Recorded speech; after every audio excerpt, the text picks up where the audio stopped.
G'day again, welcome back to Dad versus Son. We're going on with our next chronological scenario that I have.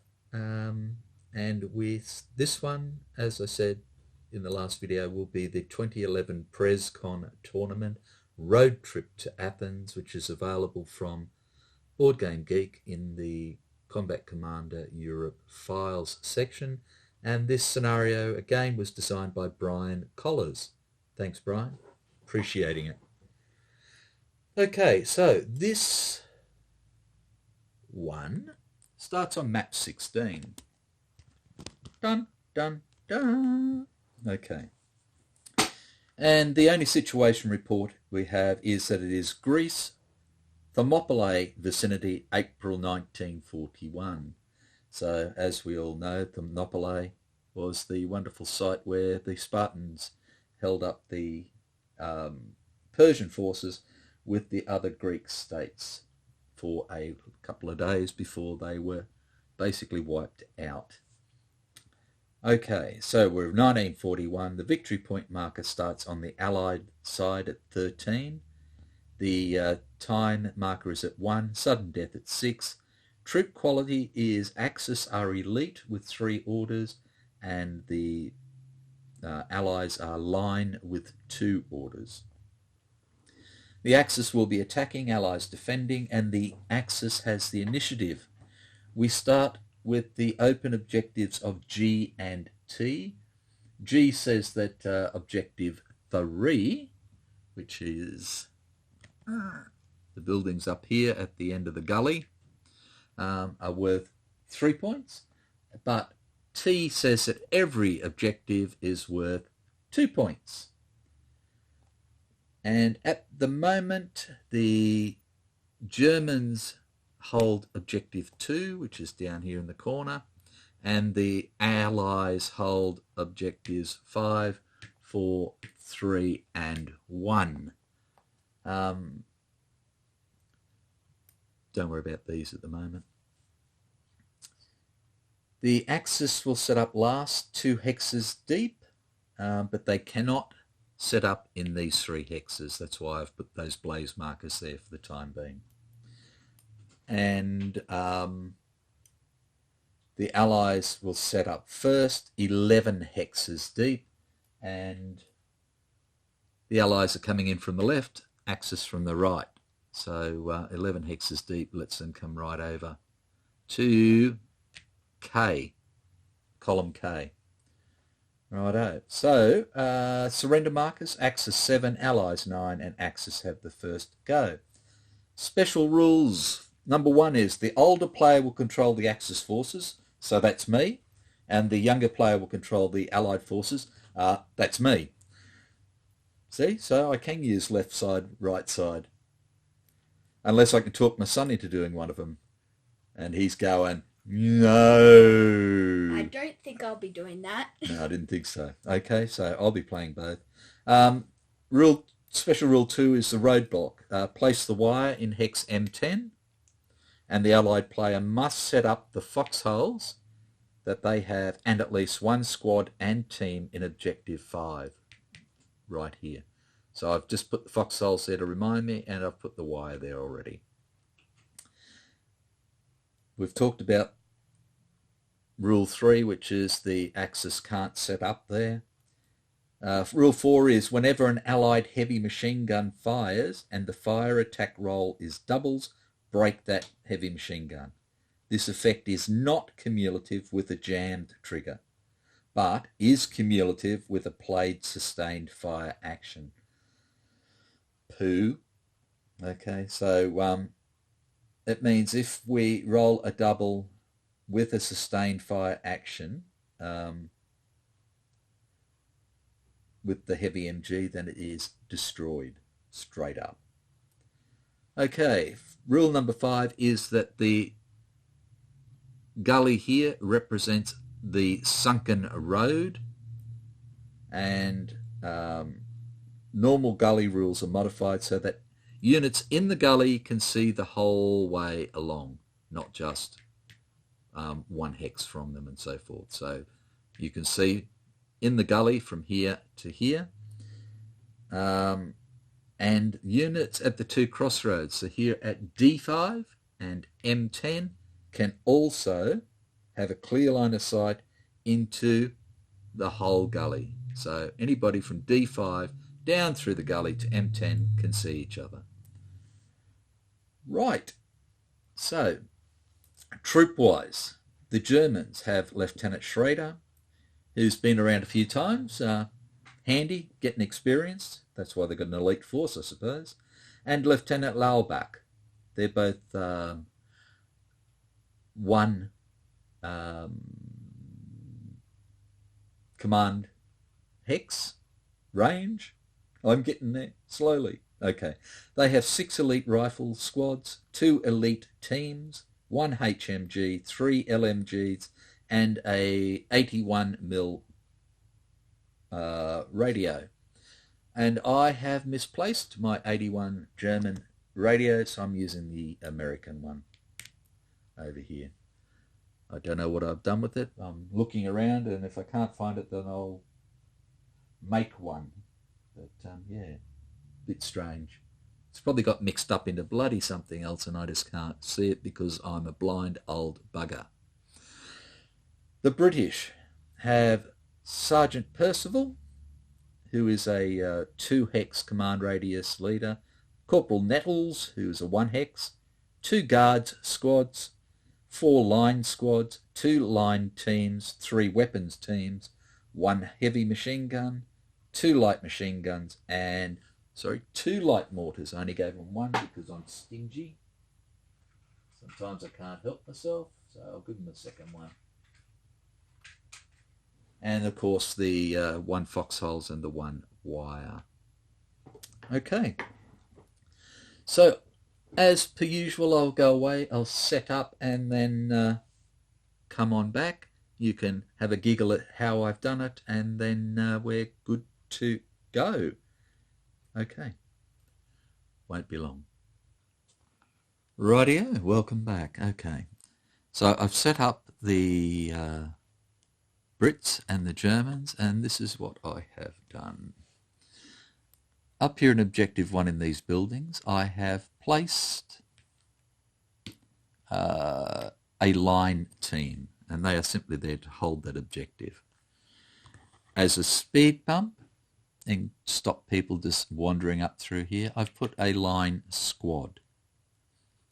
In these trees here, I have a line squad with a LMG. And down here in these trees, I have a guard squad in case people try to sneak through this way. As I was instructed, I've put a minimum of a squad and a team into this hex. And what I've done is I have added Corporal Nettles and a LMG, just as, again, a major stop for people wandering up here. Seeing as this was the primary approach area to start with, what I've done is I've placed a guards squad and a weapons team with the HMG into here to start with, seeing as they can see the whole way through to here. They can see the whole way through to here. Down into the wire here. So if need be, I can put fire from here into the wire, or from here the whole way through to there as well.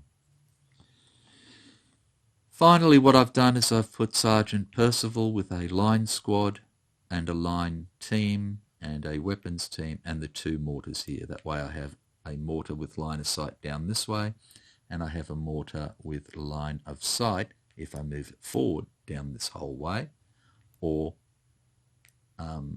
at least down across this way and back up again.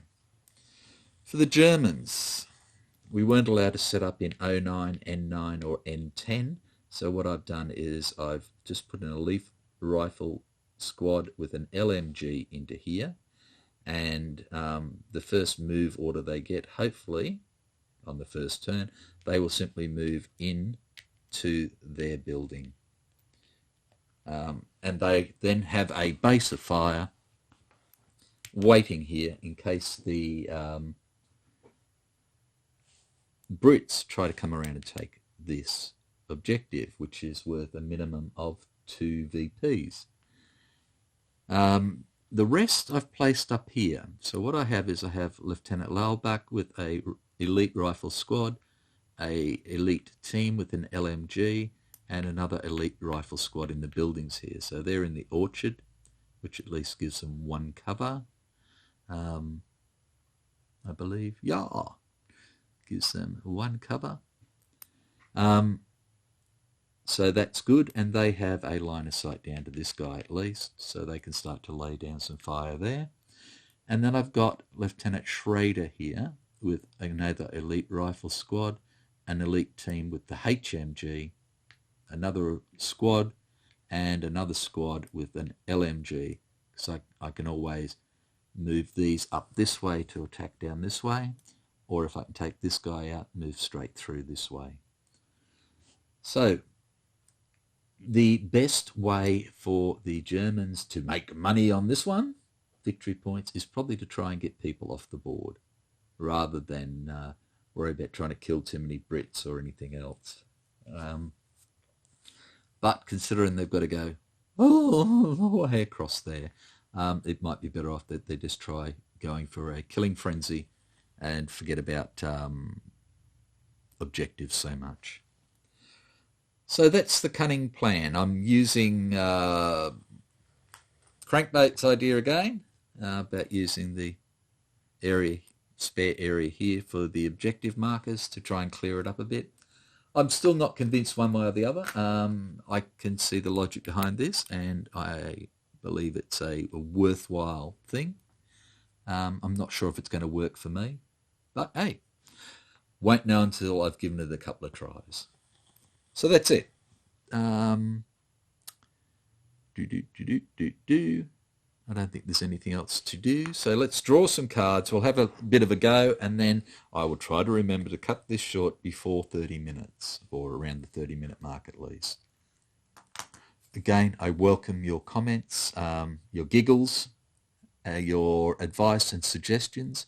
And again, I hope you have as much enjoyment, or at least some enjoyment out of this, because I am really enjoying myself. And like I said, I get forgetful when I do. Okay, so the Germans get 6 cards for attacking. 1, 2, 3, 4, 5, 6. The Brits get 4 for defending. 1, 2, 3, 4. And there are their cards. Okay, let's come over here and have a look at what the Germans have. So they have a fire, a rout, a move, a fire, a recover, which is great, and another fire.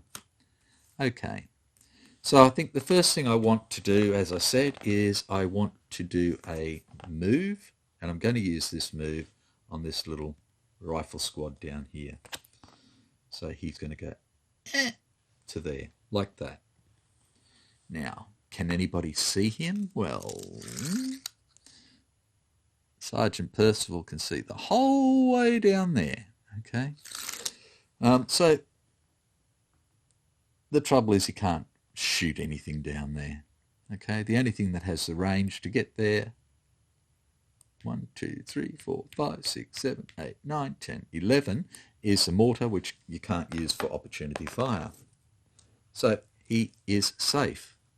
Nobody else has a line of sight to him. 1, 2, 3, 4, 5, 6, 7. Yes, but no, doesn't have the range. Okay, so that's 1. Right.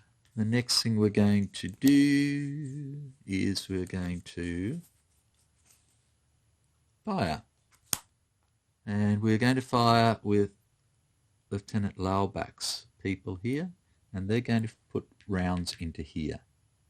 Okay, 1, 2, 3, 4, 5, 6. So they're in range of the rifle team and the LMG, but not the the rifle squad, but not the rifle team, the elite team.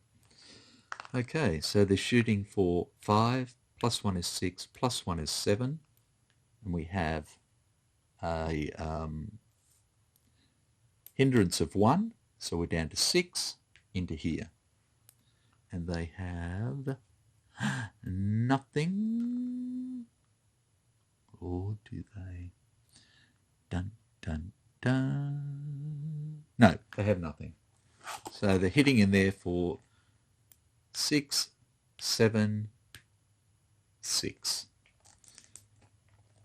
Plus 6 is 12, so yeah, okay, not fantastic, but it's a start. Righto, and this little gentleman here has 7, 8, 9. We're not even going to worry about looking at the cards at the moment, and 7 is wonderful. Okay, so the Germans have a rout, which they cannot use, a recover, and 2 fires. And at the moment, they have nobody else who can fire. So that's the end of the German turn. They'll get their 2 card replacements. And now we have a look at the Brits. And they have a move, a command confusion, an artillery request. Pillbox may come in handy. And a rout.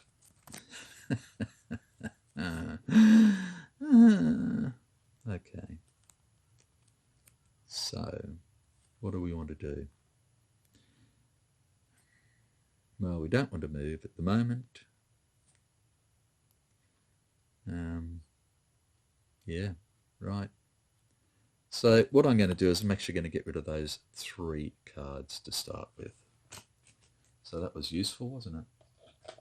1, 2, 3, and we're back to the Germans with their 2 fires, a rout, a recover, a command confusion they cannot use, and another recover.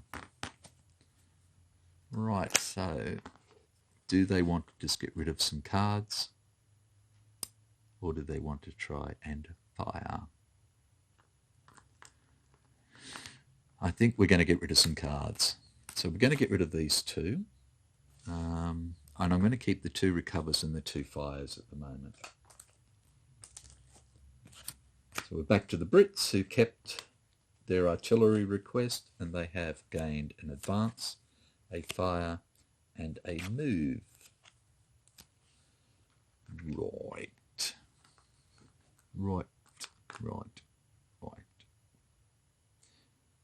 Okay. Righto, so we don't want to move. That's for sure. Because it's these buggers that have got to do something. The Brits can just stay put. If I was going to move at all, it would be these ones, and I would start to pull them back out. Okay?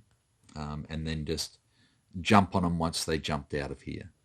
But I don't really see the sense in that at the moment when I've got a good chance of getting these into here, maybe.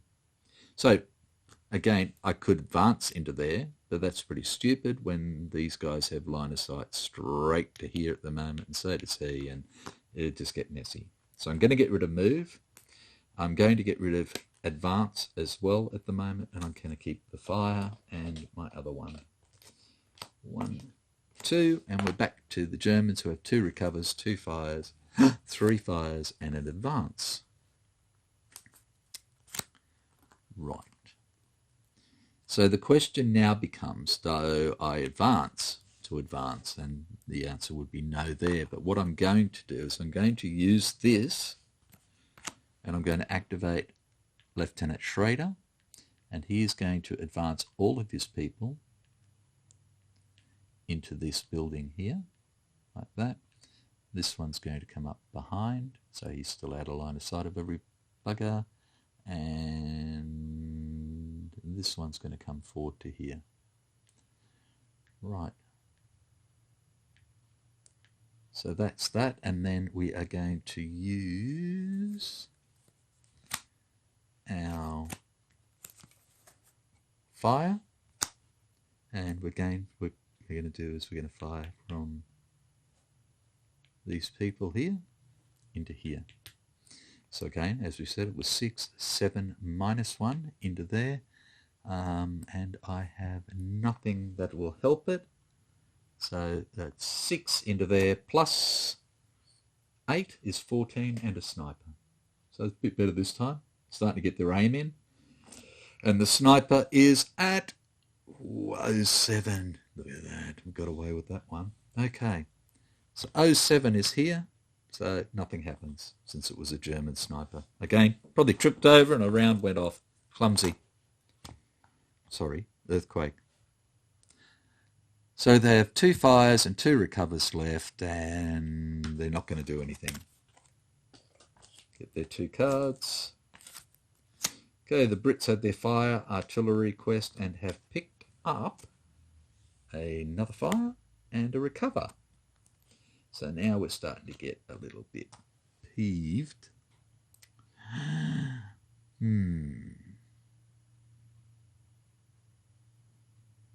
Okay. So what I'm going to do is I'm going to use a fire, and I'm going to get the mortars to fire. So I'm activating Sergeant Percival and all his people, and I'm going to ask this mortar to fire. And what he wants to do is I want him to pop. This is just for shits and giggles. I want him to pop smoke down here. So that's 1, 2, 3, 4, 5, 6, 7, 8, 9. Hindrance 1 is 10. Okay. And he gets 5 fives, 25s, which is lots. And he pops 5 smoke into here. And you can't see what I'm talking about because I'm an idiot. Okay, so what I've got him to do is pop the smoke into here. Now, why, you may ask me? And I would have to say, oh, I've got no idea. No, that's wrong. The reason for it is so that if need be, for the time being, I can always start to wriggle around. Because the other thing I'm going to do is I'm going to get this bloke to pop smoke, and he's going to try and pop smoke into M9 here. Okay? And the reason for that is if I want to move these people forward into this wire, then they can't see and they can't see. So it's only this guy that can see. So if I go to an advance, then I could move into there and maybe start to lay some trouble on him. So we're going for M9. 1, 2, 3, 4, 5, 6, 7, 8, 9, 10. And there is no hindrance or anything else. So again, it's a 10, looking for smoke. And we have 2 3s, a 6, so nothing happens. Righto. So because we've activated all of them, is anybody else that can shoot. So we know that these ones can only see down to here, and that's the best they can see, down to the wire, so they have no line of sight to anybody. And he doesn't have any range. So that's it. We have laid down some smoke, and that's all we can do. So Germans, 2 recovers, 2 fires, a move, and a rout. So what do they want to do? Okay, so I think the first thing we want to do is we want to lay down some fire so that we can start moving forward. So first thing we're going to do is we are going to fire, and we're going to activate Lieutenant Schrader here, and we're going to fire into here. So it is 8, plus 1 is 9, plus 1 is 10, 2, 3, 4, 5, yep. No, he's out of range. And he doesn't have a line of sight, I don't believe. No, he does not. Okay, so as we said, it's 8, 9, 10, minus 1 for coming across. Is it coming across? No, it's not. Okay, so there is no hindrance there. So we have 10, and we have nothing to help. So we have 10 plus 7 is 17, And we have an event which is suppressing fire. Suppress one enemy unit in a hex within both range and line of sight of a friendly machine gun. So let's make life a little bit easier on ourselves. We're going to suppress him. Okay, so now he's a little bit easier to hit. So we have 17 going in there, and he is sitting on 6 plus 2 is 8. Do we want to do anything else? Poo, poo, poo, poo, and monkey poo. Yeah, I think we need to try and conceal. Oh, do I want to? No, I don't. He's just going to have to suck it up, princess. So he is sitting on 6, 7, 8. And 8 is 16, which is not enough. So he has been hit. Like that. Right. So what do they want to do next? He's been suppressed. So we could try and move these people forward. If we move them up this way, they're going to start heading towards him. There's not a great deal he can do about it. He'd be firing for a whole nothing. He's got no range to shoot. So let's do that. So we're going to do a move. We're going to activate Lieutenant Laubach, and all of his people are going to move in one hit. And they're going to go a 1 to there. So let's have a look. Who has line of sight? And he does, but he can't do anything. They do not. They both do, but they can't do anything because he can't see and he can't opportunity fire. He has a line of sight, but he does not have range. So that's it. No. So they've gone 2 to there. Fields, yep. 3 to there. 4 to there. And they have 5, okay. 5, 6 into there. Okay. So there, there, and there. And they are sitting pretty damned happy. So this is the only one that now has a line of sight to them. It doesn't have the range or anything else. So his other fellow goes 1 to there, 2, 3, 4, 5. So he's happy as well. Okay, so they've done a fire, they've done a move, they've got 2 recovers, a rout, and a fire left. And I think that's it for them. Okay, so I'll get rid of their 2 cards, drag them down, and I looked at the clock, and it is the British turn, and we will come back with the British turn as part of the next video. So thanks very much. Let me know how things are going, and I will catch you later. Bye for now.